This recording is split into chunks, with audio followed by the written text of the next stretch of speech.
Hey guys, Daniel with DC Bravo Aviation. I'm here at the Sporty's Pilot Shop today, and I'm going to take up the G1000 flight simulator and just do some practice approaches and some simulated IFR training. So sit back, relax, and I hope you enjoy this brief segment.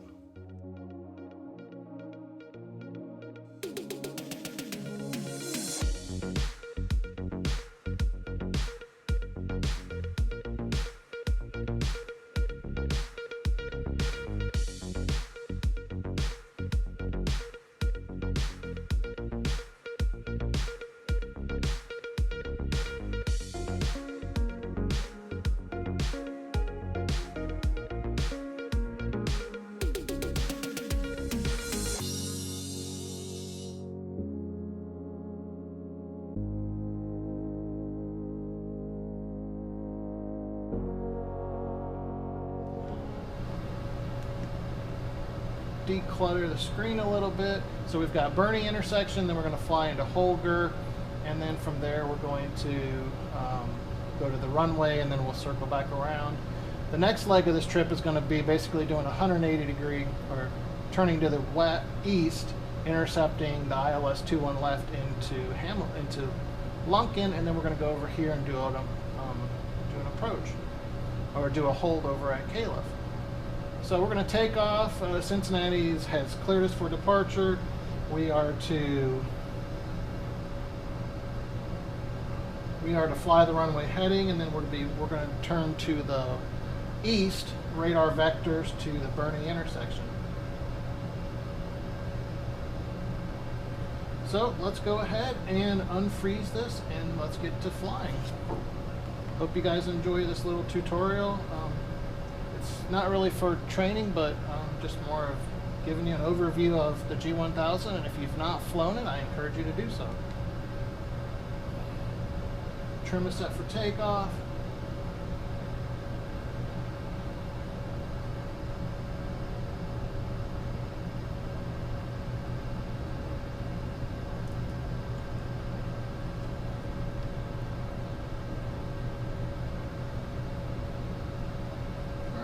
One last look at things.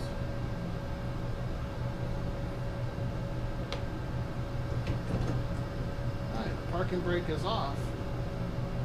Alright, let's go fly.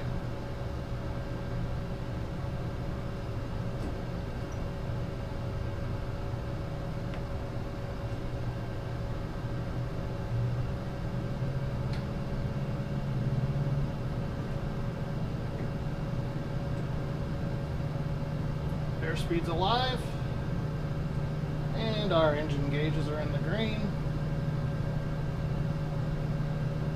and there's 50 knots.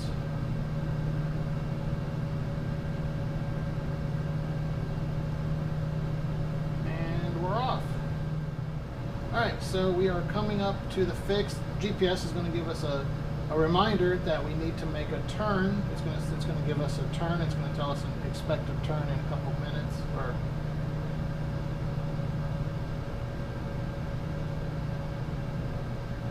It's going to turn us right here. It says expected turn to 2907 in 6 seconds. So it's got a little correction for the wind, because the wind is out of the northwest at 3 right now.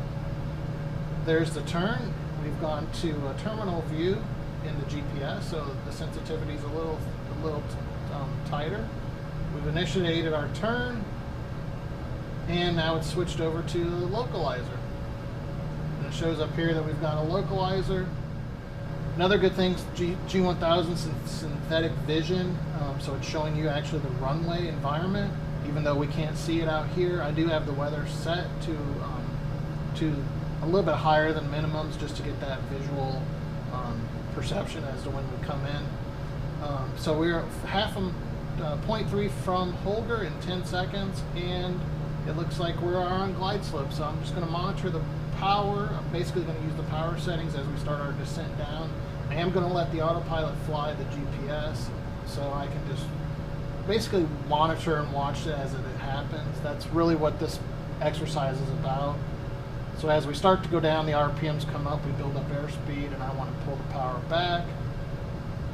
want to maintain, I don't want to go 108 knots. I really want to come down a lot slower.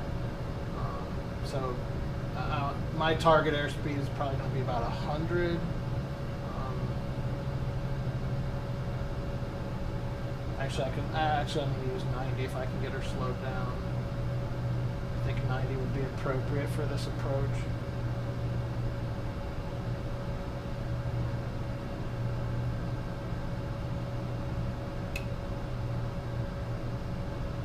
I'm going to leave the flaps up. We'll shoot this at 90. So I'm going to add power, pitch for my airspeed, power for my descent. So I'm slowing down. That's not as, I don't want to go that slow.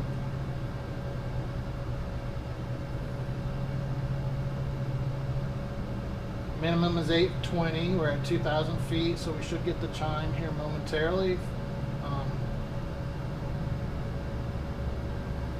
So let's see, 2100 RPM is not getting it done.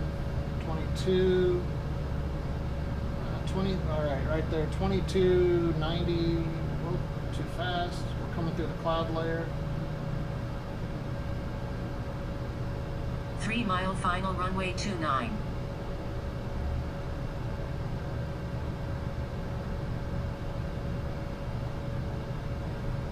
We're below 1,000 feet to go, or below 1,000 feet.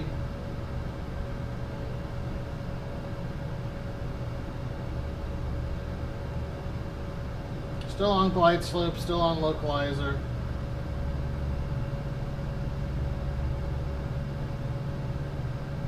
I'm set my heading bug in case I need to go do a go around. What I can do is just automatically go to heading and then go from there.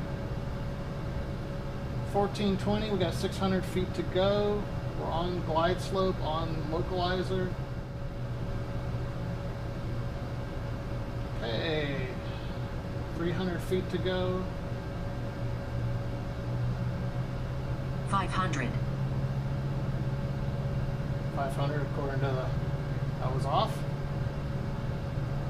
All right, we are, so we're looking for the runway environment.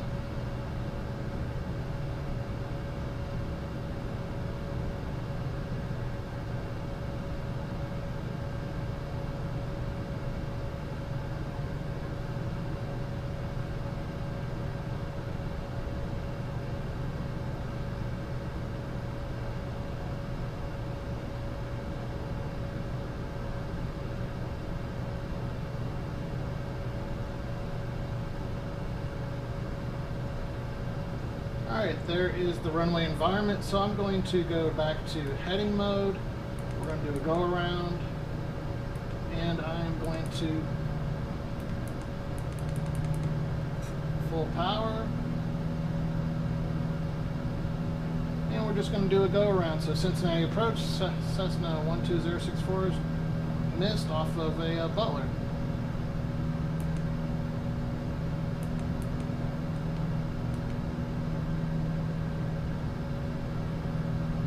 So now it's in heading mode, so we're going to go back into the clouds, we're going to climb back up to 2,600 feet, and then we're going to do our next approach. So once I get back up to my 2,600 feet, because again, the missed approach instructions were climb to 1,600 feet, and then at 1,600 we were to turn right to 16, turn right to 2,600. For whatever reason, this thing is really sluggish about climbing, which is no big deal. And then once I get to a safe altitude, I will start to make some changes and set up for the next approach. So we've called Cincinnati approach. We've told them that we're missed off of Butler, and they've told us to go ahead and turn to a north heading.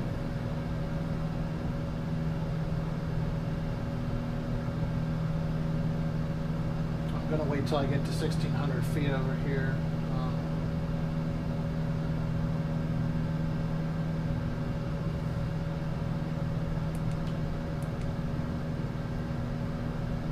Push it up a little faster. We should be closer to VY.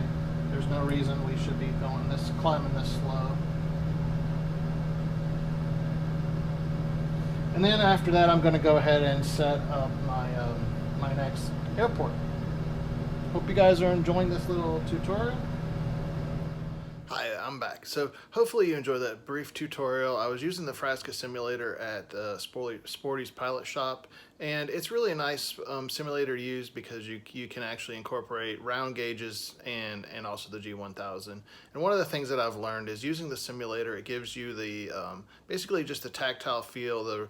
It's an actual mock-up of what you would expect the G1000 aircraft to be. Everything is in the right orientation, it's the right distance away, so it's a real life experience that you're in the actual aircraft. And the other thing I like is you can set the weathers to the minimums, and in this particular instance I flew 4 approaches, 1 hold, 2 ILSs, and then 2 GPSs. And one of the things I liked was the fact that it gives you the perception is when you come out of the clouds as to where the actual runway is, and it's usually not on target because there's wind correction, and I deliberately put in some wind variation in there to force the aircraft to not be on the particular course. After this I will show you, there are 2 apps that I like to use. It's by Symbionic. It's a G1000 PDF app and it's a G1000 MFD app. Those 2 apps have been very beneficial to incorporating using the G1000, and I actually started using those apps prior to getting into the aircraft, which made my initial checkout in the aircraft a lot shorter. So hopefully you like these videos. All over the board. I know you've seen videos with music and you've seen other videos. I'm just sharing what I do and sharing what I love, and again, get out there, get flying, stay current, and I'll see you on my next video. Take care.